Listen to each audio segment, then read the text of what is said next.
Irmãos queridos, nós vamos abrir a palavra de Deus em Marcos capítulo 16, versículo 7. Marcos 16, versículo 7.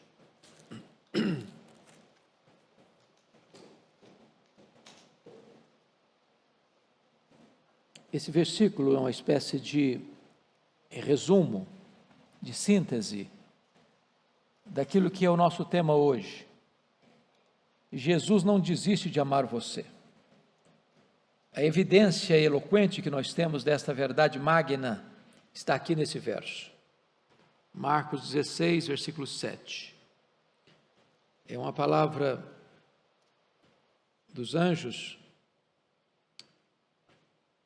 ou do anjo do Senhor às mulheres que foram ao sepulcro. Mas ide dizei a seus discípulos e a Pedro, que ele vai adiante de vós para a Galileia, lá o vereis, como ele vos disse. O ponto aqui é, por que a menção de Pedro? Se Pedro estava incluído nesse grupo dos discípulos. Por que não João? Por que não Tiago? Por que não Mateus? Por que a menção específica de Pedro? Se ele era um daqueles conhecidos como seus discípulos. E nesse fato do destaque do nome dele, em virtude das circunstâncias que o cercavam, é que nos leva a esse tema: Jesus não desiste de amar você. E eu quero dizer agora, categoricamente a você nesta noite, que Jesus também não desiste de amar você. Que Jesus não abre mão do direito que ele tem de ter você para ele. Ele não abdica desse direito. Ele não perde você de vista. Ele não larga o seu encalço. Ele está pronto a ir às últimas consequências para ter você total e exclusivamente para ele. Eu queria então olhar um pouco sobre a vida desse personagem chamado Pedro. Uma das pessoas mais emblemáticas da Bíblia, mais fascinantes, mais parecidas com você e comigo. Aquele homem de altos e baixos, de avanços e recuos, de coragem e covardia, de fé e medo. Este homem que hoje pode nos motivar a entender esta verdade gloriosa do amor perseverante de Jesus Cristo por nós. Esse Pedro aqui é o filho de João, é o irmão de André, aquele que nasceu em Betsaida, ao redor do lago da Galileia. Esse Pedro aqui casado, pescador, residente agora em Cafarnaum, quartel-general do ministério de Jesus. Esse Pedro que se torna um discípulo de Jesus e um dos mais próximos, chamado para ser apóstolo e o líder deles, tanto antes da sua queda quanto depois da sua restauração. Aquele que recebeu da parte de Deus poder para realizar grandes prodígios e que abre a porta da pregação do Evangelho também para os gentios. Me impressiona o aspecto de Pedro ser aquele homem temperamental, explosivo, que falava antes de pensar, que agia para depois refletir. Por isso tão contraditório tantas vezes. Por exemplo, lá em Lucas 5,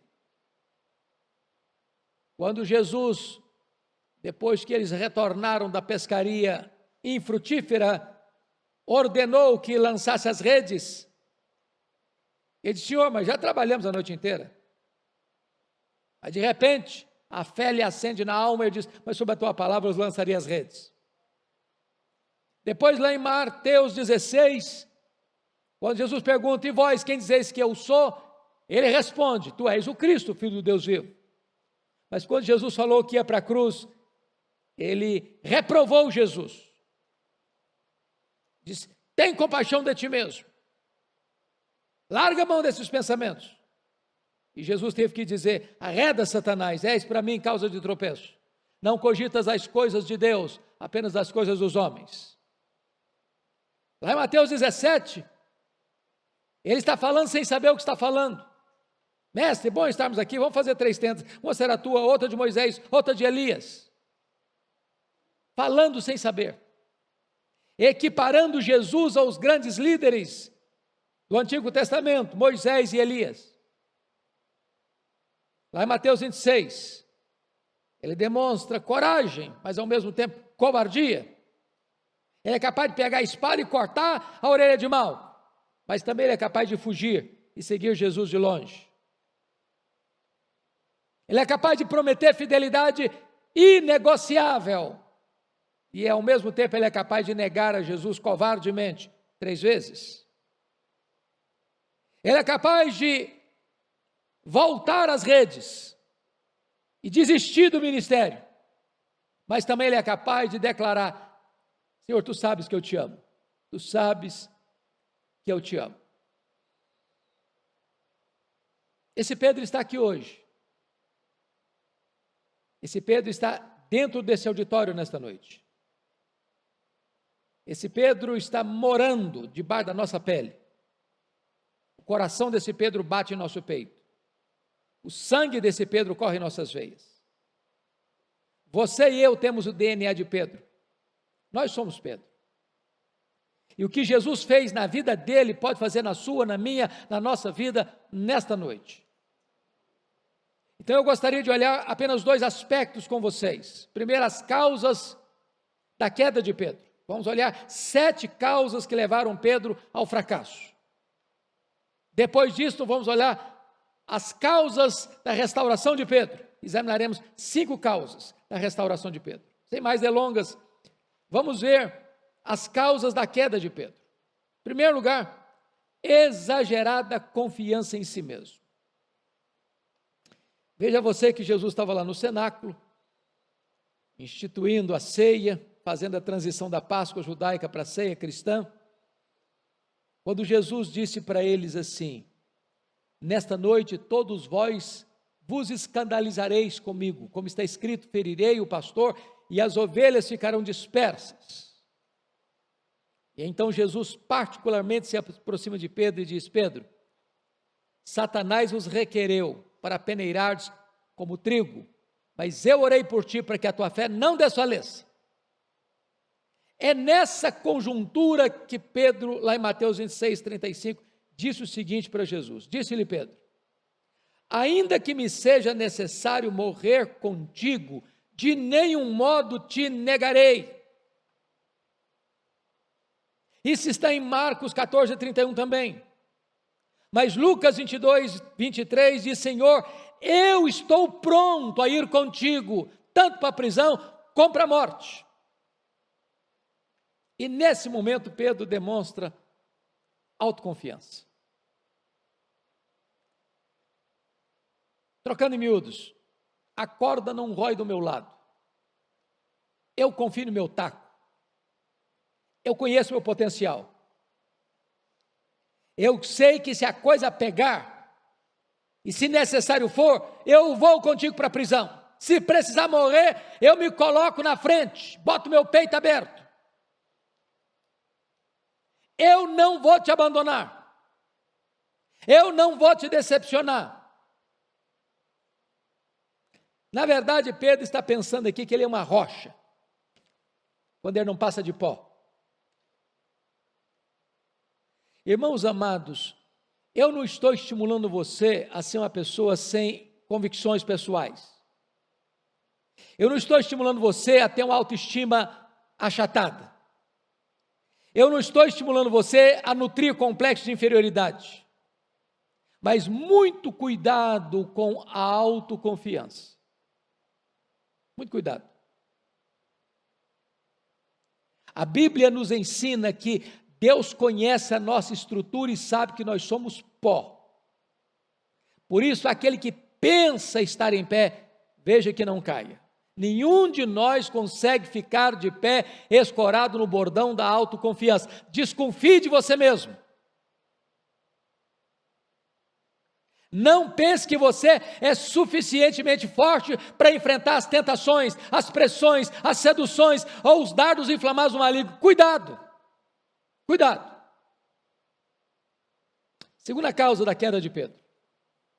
Primeiro, autoconfiança. Segundo, ele considerou-se melhor do que os outros. Vejamos. Marcos 14, 29, disse assim, disse-lhe Pedro, ainda que todos se escandalizem, eu jamais.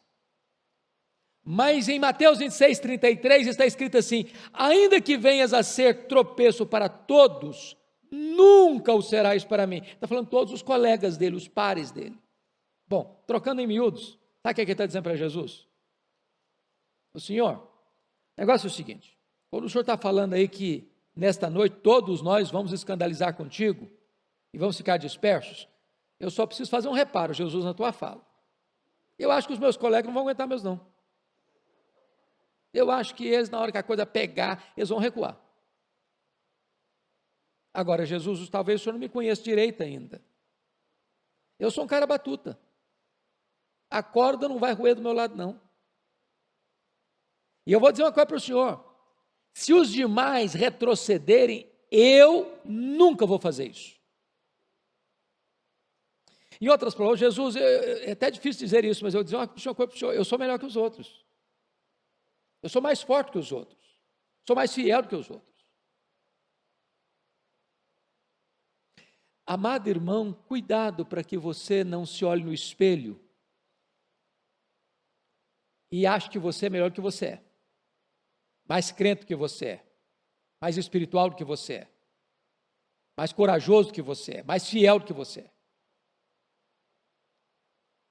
Não faça uma leitura como Elias fez. Só eu fiquei. Só tem um crente aqui nesse país e esse crente sou eu. Quando você acha que você é melhor, que você nunca vai decepcionar, que você está num nível mais avançado que seus pares, que seus irmãos, você está num grande risco. Grande risco. Esse foi o segundo problema, ou a segunda causa da queda de Pedro. A soberba precede a ruína. Terceira causa da queda de Pedro. Ele foi incapaz de orar e vigiar na hora mais crucial da vida. Vocês se lembram que quando Jesus entrou no Getsêmani, o Judas não acompanhava mais, eram 11, juntamente com Jesus, e ao entrar nas fraldas do Monte das Oliveiras, já era noite, ali tinha uma prensa de azeite, ali tinha árvores de oliveiras antigas, ainda tem até hoje. E Jesus disse para os três, Pedro, Tiago e João, vocês vêm comigo, e os outros ficaram para trás. Quando Jesus está caminhando com os discípulos, os três, ele abre o coração para eles e disse assim, a minha alma está profundamente triste, até a morte. Ficai comigo, vigiai comigo. E Jesus avança sozinho para o interior do jardim, prostra-se com o rosto no chão, o Rei da Glória, o Senhor dos Senhores, levanta aquele que podia libertar-o da morte, forte clamor e lágrimas. Senhor, se possível, passe de mim este cálice. Travava-se ali a maior e mais titânica batalha da humanidade. E depois que Jesus chora, rega o chão com as suas lágrimas e retorna Pedro, Tiago e João, eles estão dormindo. E é curioso que Jesus não acorda os três, Jesus acorda Pedro. E diz, nem uma hora pudeste vigiar comigo, orai e vigiai, para que não entreis em tentação. O espírito está pronto, mas a carne é fraca. Hoje o pastor Erival fez quase que uma espécie de brincadeira, quando perguntou quem está com vontade de orar aqui. O exercício mais difícil para a nossa carne é orar. As maiores resistências que nós temos é dobrar os joelhos. E tem horas, irmãos, que mesmo nas lutas mais cruciais da vida, nós somos tomados pelo sono e não pela vontade de orar.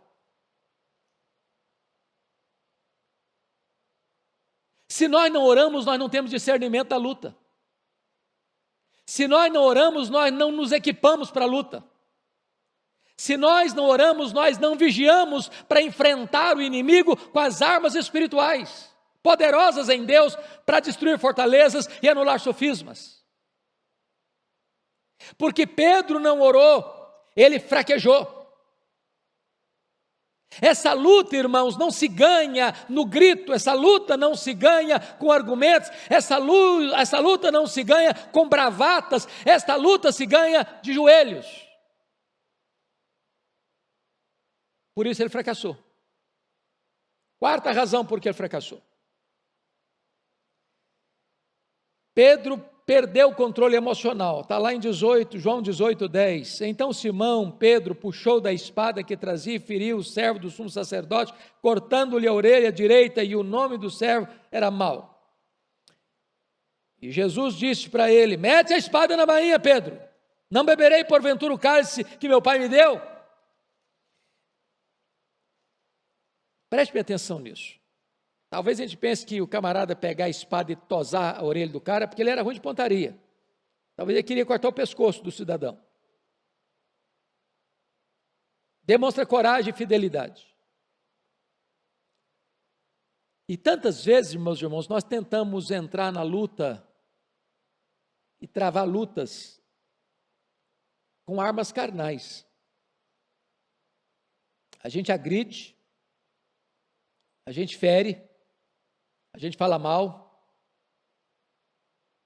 a gente comete assassinato de reputação nas redes sociais, a gente destrói a imagem do outro, porque a melhor maneira de você se exaltar é criticar o outro, é de se comparar com o outro para você se projetar. E muitas vezes nós estamos terçando essa espada, ferindo gente para todo lado. Mas essa é uma luta carnal, isso é uma arma carnal. Isso não vai resolver o problema. Isso não é a solução do problema. Se Jesus precisasse desse tipo de luta, ele diz o seguinte: eu rogaria ao Pai, Ele me mandaria mais de 12 legiões de anjos, mais de 72 mil anjos. E eu fico imaginando o que é que 72 mil anjos poderiam fazer, se um anjo só matou 185 soldados assírios. Cuidado para você não enfrentar as lutas da sua vida com armas carnais. Talvez se Jesus não tivesse curado a orelha do Malco, em vez de 3 cruzes no Calvário, teria 4.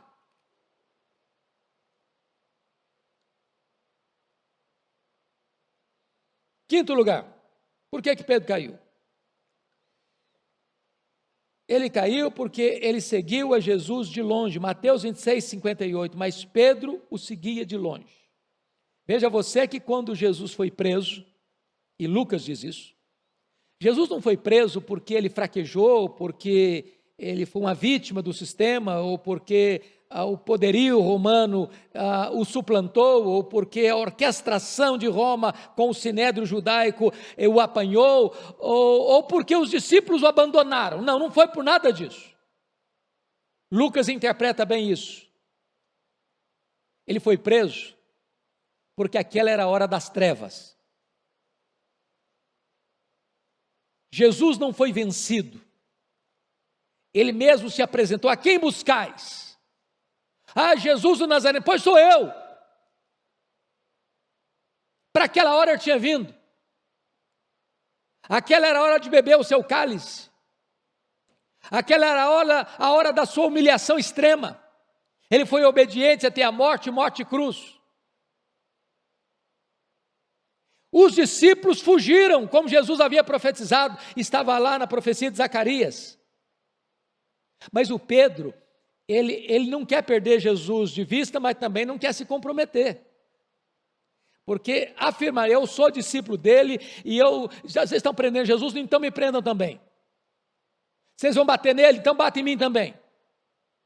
Vocês estão pensando em condená-lo à morte, me condena também. Não, ele não quer esse compromisso.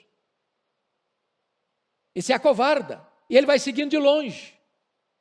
Não quer perder de vista Jesus, mas também não quer envolvimento com Jesus nesta hora. Quantas pessoas estão assim hoje? Elas não chegam a um ponto de apostasia. Não é que elas abandonam a igreja para nunca mais voltar. Vão à igreja, mas seguem de longe, sem compromisso, sem engajamento, sem fidelidade, sem aliança, seguindo de longe. E seguir Jesus de longe é um risco, é um terreno escorregadio, é pisar em terreno minado, é aproximar-se do perigo. Ele está seguindo Jesus de longe, perdendo seus absolutos. Sexto lugar, por que Pedro caiu? Sexto lugar, ele caiu porque ele se assentou na roda dos escarnecedores. Olha comigo Lucas 22, 54 e 55. Então, prendendo-o, o levaram e o introduziram na casa do sumo sacerdote. Pedro seguia de longe. E quando acenderam um fogo no meio do pátio e juntos se assentaram, Pedro tomou o lugar aonde? Entre eles. Entre quem? Os zombadores que prenderam Jesus. Agora, quem sabe de cor, repita comigo o Salmo 1, versículo 1. Bem-aventurado o homem que não anda no conselho dos ímpios, não se detém no caminho dos pecadores, nem se assenta na roda dos escarnecedores. Mas veja você que uma coisa é causa, outra coisa é consequência. O que é causa? Seguir a Jesus de longe. O que é consequência? Assentar-se na roda dos escarnecedores. É uma questão de tempo. Há um ditado muito popular no Brasil que diz assim: dize-me com quem andas e dir-te-ei quem és.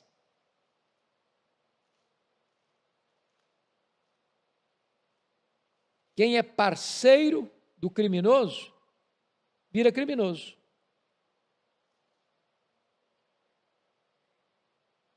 Quem anda com más companhias, torna-se cúmplice das suas obras. E Pedro está ali, se aquentando, no meio das pessoas que escarnecem, que zombam, que chacotam, fazem chacota de Jesus, provocam motejos acerca de Jesus e querem então destruir o autor da vida. E Pedro está lá, assentado com eles, à roda com eles.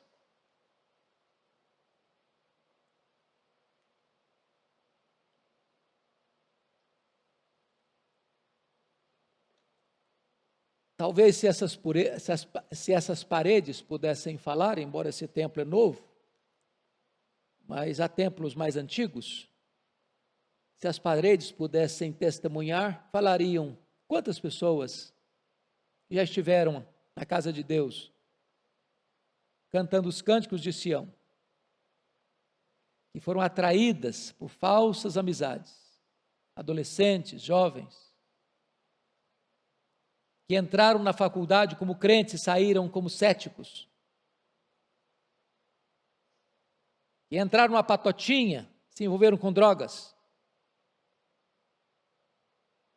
que foram numa festinha, numa boate, numa noitada, e se matricularam no alcoolismo, ou se introduziram nas drogas, ou começaram a vida sexual desregrada, e dali se desencaminharam. Se nós queremos manter-nos firmes, temos que pensar com quem andamos, Aonde vamos? O que fazemos? Porque esse foi o motivo pelo qual Pedro foi ao chão e caiu. Mas em último lugar, sétimo lugar, sabe por que Pedro caiu? Quarto degrau, o sétimo degrau da queda de Pedro foi que ele negou Jesus 3 vezes. E eu queria que você abrisse comigo, porque há um ponto ali que só Mateus descreve isso. Abra aí Mateus 26, por favor. Eu não sei se você já atentou para esse fato, mas é digno de nota. Só Mateus relata isso nessa progressão. As 3 vezes que Pedro negou Jesus. A primeira delas está no verso 70. 69 e 70. Ora, estava Pedro assentado fora no pátio. 26, 69. E aproximando-se uma criada lhe disse: também tu estavas com Jesus o Galileu. Ele, porém, o negou diante de quem? De todos, dizendo: não sei o que dizes. Ele apenas nega, puramente nega, diante de todos. Segunda negação, veja comigo, versos 71 e 72. E saindo para o alpendre, agora ele está num outro ambiente, foi ele ali visto por outra criada, a qual disse aos que ali estavam: este também estava com Jesus Nazareno. Preste atenção, que agora a abordagem não é pessoal, a abordagem é indireta. Na primeira diz: você estava com ele. Agora a outra criada está dizendo: está vendo aquele camarada ali? Pois é, ele estava com Jesus. Pedro escuta a conversa. Olha a resposta agora do 72. Ele o negou outra vez com um detalhe. Com o quê? Com juramento. Não conheço tal homem. Uma coisa é você negar, outra coisa é você acrescentar à negação um juramento. Eu juro, em nome da minha mãe, por Deus, pela minha alma, por isso, por aquilo, eu não conheço esse homem. Não é só palavra, é juramento também. Terceiro degrau da negação, olha comigo agora, versos 73 e 74. Logo depois, aproximando-se os que ali estavam, disseram a Pedro, agora a abordagem direta de novo. Disseram a Pedro: verdadeiramente és também um dos deles, porque o teu modo de falar o denuncia. Sotaque é um negócio que ninguém consegue disfarçar. Então começou ele a praguejar e a jurar. Da primeira vez ele apenas nega, da segunda vez ele jura, da terceira vez ele pragueja. Praguejar, gente, é xingar, é falar palavrão, é blasfemar. Então não foi apenas uma negação, foi uma negação progressiva. Agora deixa eu dizer algo para você. Ninguém faz isso de negar a Jesus com blasfêmia, de uma hora para outra. Ninguém dos pontos zero vai para um pecado assodado de uma hora para outra. Um abismo chama outro abismo. Pois bem, dito isso, vamos olhar as causas da restauração. O que eu acho maravilhoso é isso, que Pedro negou seu nome, Pedro negou sua fé, Pedro negou seu apostolado, Pedro negou as suas convicções, Pedro negou o seu Senhor. Tem chance para um camarada desse? Tem esperança? Tem muita gente, irmãos, que numa hora dessa pensa em suicídio. O Judas fez isso. Eu estou num auditório bonito, tenho certeza que a maioria aqui é gente crente.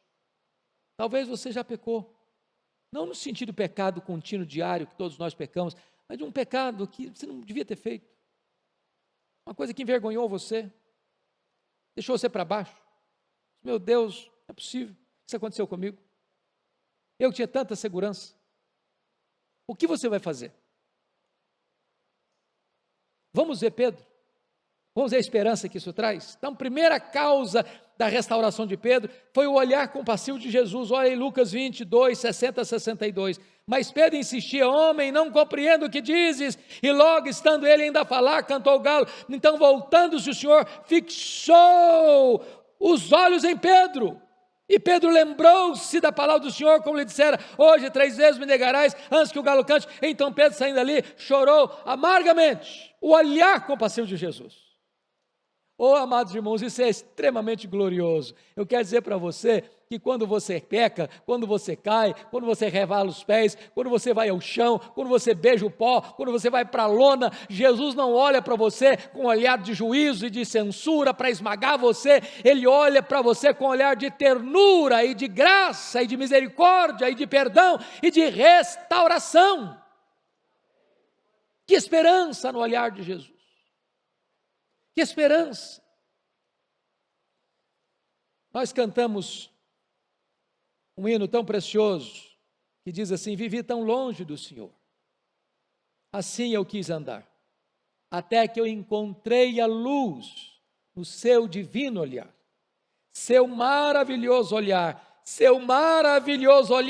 transformou meu ser, todo o meu viver, seu maravilhoso olhar.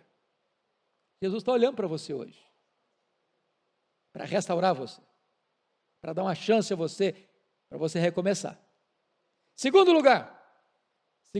degrau da restauração de Pedro foram as lágrimas de arrependimento. Marcos 14, 72 diz que Pedro se lembrou da palavra que Jesus lhe dissera e, caindo em si, desatou a chorar. E Mateus 26, 75 diz que, saindo dali, chorou amargamente.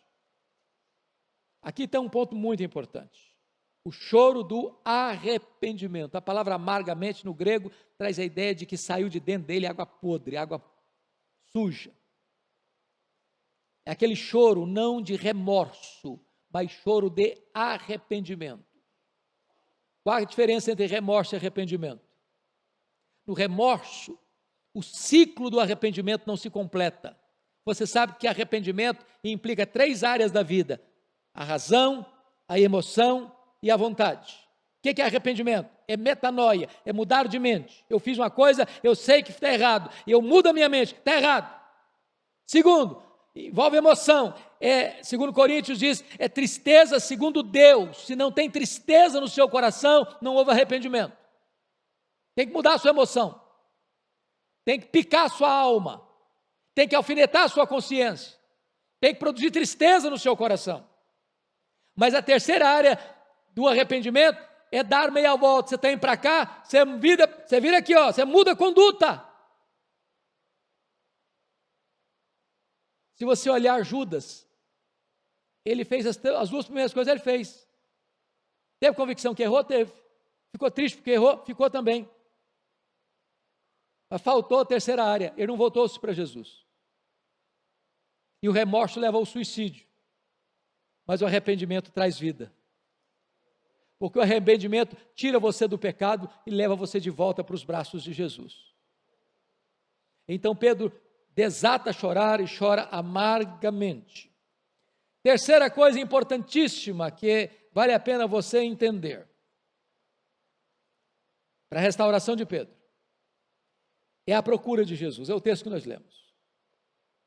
Irmãos amados, mesmo quando nós caímos, quem vai ao nosso encontro para nos restaurar é Deus. A ovelhinha caiu lá no abismo, lá no charco de lama, ela está atolada na lama, ela não consegue sair de lá, ela não consegue se limpar. Vai lá o pastor, enfia a mão na lama, tira a ovelhinha, limpa a ovelhinha, carrega a ovelha no colo, leva, segura para o aprisco. É isso que Jesus Cristo faz. Ainda que você desista dele, ele não desiste de você. Ele vai ao seu encontro. E dizei aos seus discípulos e a Pedro, que ele irá adiante de vós para Galiléia, lá o vereis, como ele vos disse. Por que Jesus disse para Pedro? Porque a essas alturas Jesus sabia que Pedro não se considerava mais discípulo, que Pedro não se considerava mais um apóstolo, que Pedro não acreditava mais na possibilidade de restauração, e Jesus menciona o nome dele para dizer: ô Pedro, eu sei quem é você, eu me importo com você, eu amo você, eu não desisto de você, eu não abro mão da sua vida, e eu quero restaurar a sua vida, Pedro. E Ele faz isso com você e comigo ainda hoje. Ele nos procura, Ele nos ama, Ele não abre mão de nós, Ele não desiste de nós.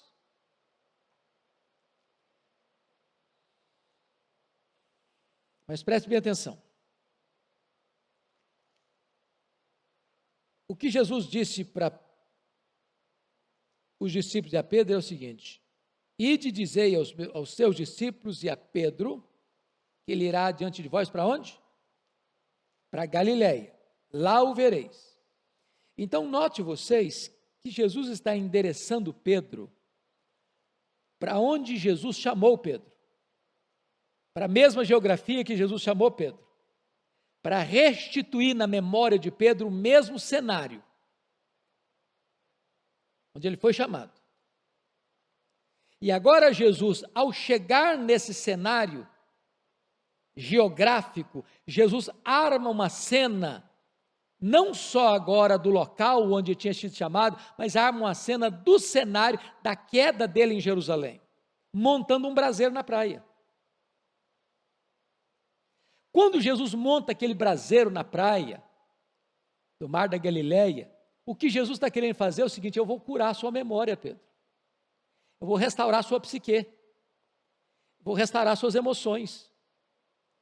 É como se Jesus, como supremo psicólogo, estivesse fazendo uma terapia intensiva com Pedro ali, para arrancar da memória dele, das reminiscências dele, das lembranças dele, toda a tragédia que aconteceu lá ao redor daquela fogueira, onde ele negou Jesus covardemente.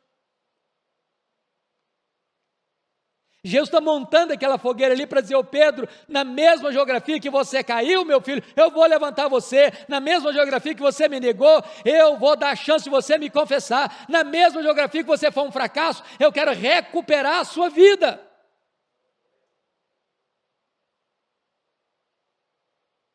Mas a quarta razão por que Jesus, o quarto degrau da restauração, é a pergunta de Jesus. Eu acho isso tão sublime, porque, preste bem atenção você, que Jesus faz 2 milagres no mar, com relação a peixes. Nos 2 milagres, o Pedro está envolvido na história. O primeiro milagre foi quando Jesus chamou Pedro: lancei as redes para pescar. Pedro: não, senhor, eu trabalhei uma noite, não adianta não, eu conheço esse negócio aqui, mas não dá para peixe hoje não.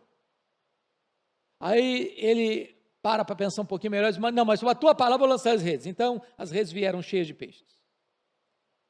Pedro se prostra aos pés de Jesus e diz: agora eu vou fazer de você um pescador de homens. Aí Pedro chega na Galileia por ordem de Jesus com os discípulos, tem 7 só. Jesus não está lá.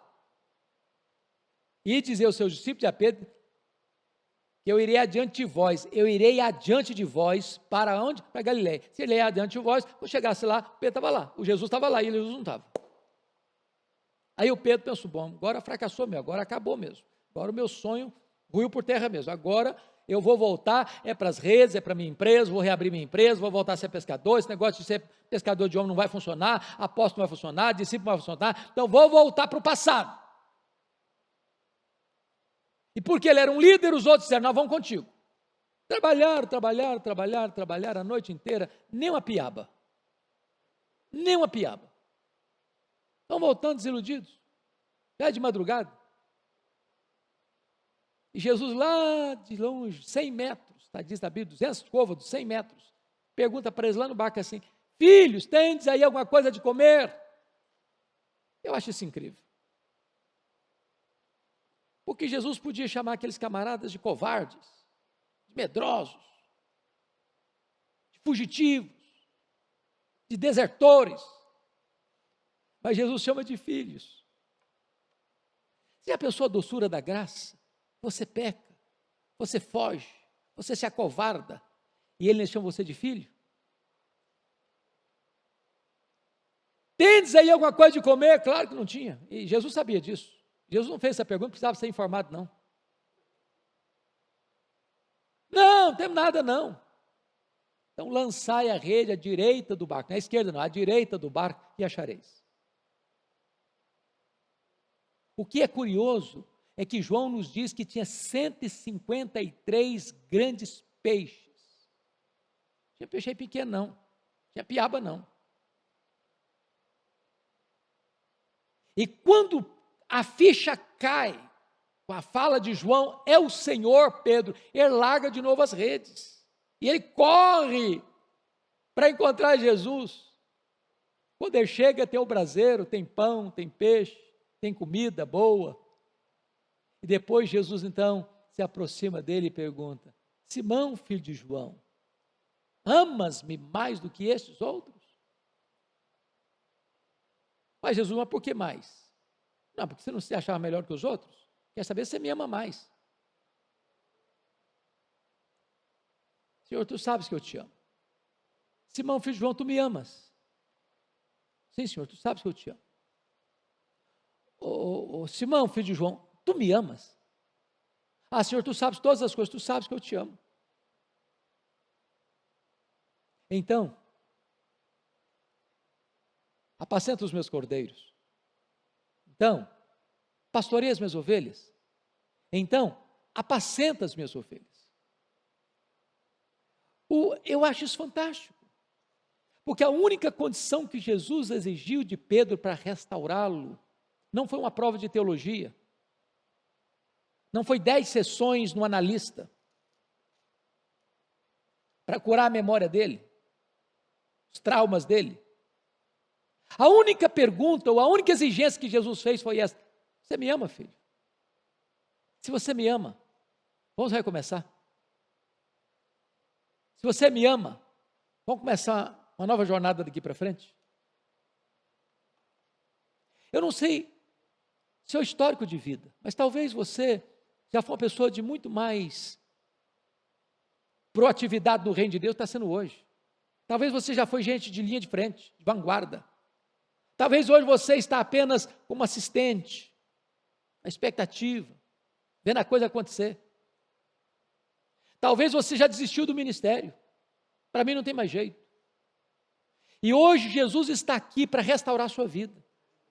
Hoje Jesus está aqui para restaurar o seu ministério. Hoje Jesus está aqui para botar o cajado na sua mão de volta. Hoje Jesus está aqui para fazer um milagre na sua história. Porque a partir desse dia, esse Pedro é um outro homem. A partir desse dia, Pedro é um homem de oração. A partir desse dia, Pedro é um homem cheio do Espírito Santo. A partir desse dia, Pedro prega e os corações se derretem. A partir desse dia, Pedro ora e as pessoas são curadas. A partir desse dia, as portas se abrem e Pedro prega o Evangelho para judeus e gentios. Quem sabe até hoje você colheu fracassos, você colheu desilusões, você colheu fraquezas, e a partir de hoje, Jesus pode fazer um milagre tal na sua vida, e restaurar de tal maneira a sua sorte, que a partir de hoje Ele vai levantar você, encher você do seu poder, e instrumentalizar você, levantar você, e usar poderosamente a sua vida. Ele não desiste de você. Vamos ficar em pé?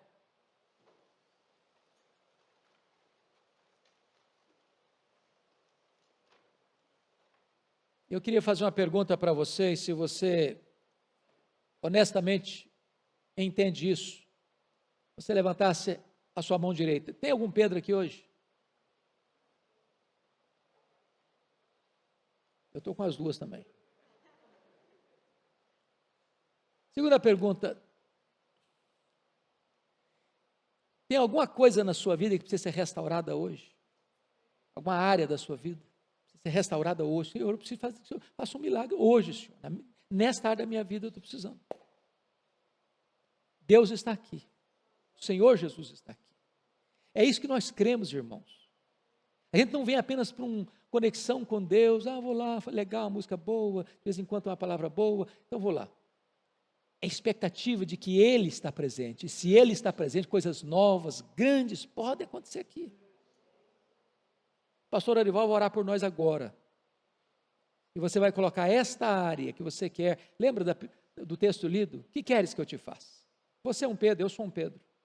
Senhor, é esta área. E o Senhor sabe qual é a área que está precisando de cura e restauração. E Ele é poderoso para fazer infinitamente mais. Pastor, ore por nós, por favor.